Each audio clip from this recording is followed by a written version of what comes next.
Ушул жылдын 25 ноябрына карата салык кызматынын белгиленген планы 102,5% аткарылды. Атап айтканда 94 миллиард 171 миллион сом чогултту. Былтыркыга салыштырмалуу салыктан түшкөн каражаттар 23 миллиард 900 миллион сомго көбөйгөн. Алсак салыктарды башкаруун жакшыртуу, экономиканын бардык секторун талдоо жана мониторинг жүргүзүү, бизнестин көмүскөдөн чыгаруу булардын баардыгы салык боюнча пландык көрсөткүчтөрдү ашыгы менен аткаруу бир катар факторлордун эсебинен мүмкүн болду. Ушул жылдын 10 ай аралыгында салык органдары 8778 контроль жүргүзгөн. Анын жыйынтыгы боюнча бюджетке 52 миллиард 652 миллион сом салыктардын төмөндөтүлгөн суммасы кошумча чегерилген. Салык кызматы көмүскө экономиканын көлөмүн кыскартуу үчүн дагы аракеттер көрүлүп жатканын айтууда. Анын ичине фискалдаштыруу кирет.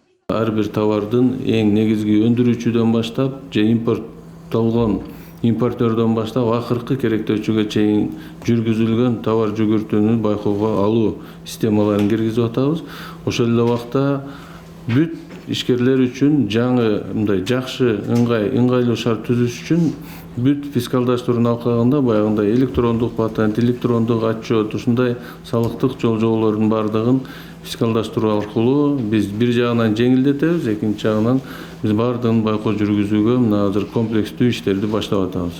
Салык кызматынан белгилегенде азыр контрабанда менен күрөшүү боюнча масштабтуу иштер жүрүүдө. Эсепке алынбаган товарлардын көбү сырттан келип, Евразия экономикалык биримдигинин өлкөлөрүнө кетип жатат. Бул маселе боюнча кайрылуулар Россиянын салык кызматына жөнөтүлгөнүн салык кызматынын төрагасы Алтынбек Абдувапов билдирди. В основном у нас получается импорт-экспорт. Негизинен биз Россиядан импорттойбуз жана ошол жакка экспорт жасайбыз. Албетте Казакстан, Белоруссия, Армения менен да ушундай эле иштерди жүргүзөбүз. Менимче биз ЭЭП өлкөлөрүнүн аткезчиликке каршы күрөштө жеңишке жеткени калдык. Салык кодексинин жаңы редакциясы ушул жылдын май айында иштелип чыгып, 1-сентябрда коомдук талкууга коюлган. Октябрь айында жогорку кеңеште биринчи окуудан өтүп, азыр комитеттин кароосунда турат. Жаңы долбоор тууралуу ишкерлер чөйрөсү тынчсыздануу билдирген. Салык кызматы документ бардык сунуштар эске алынып даярдалганын, анын ичине эч кандай жаңы салык түрү кирбей, тескерисинче жеңилдетилгенин айтууда. Долбоорду депутаттар колдосо эле президенттин кол коеру күтүлүүдө. Анткени план боюнча документ 2022 жылдын 1-январынан тарта иштей башташы керек. Ошондой эле келерки жылдын ортосуна чейин салык системасы толугу менен санарипке өтүп, бардык ишкерлер электрондук кызматтар менен колдоно алышат.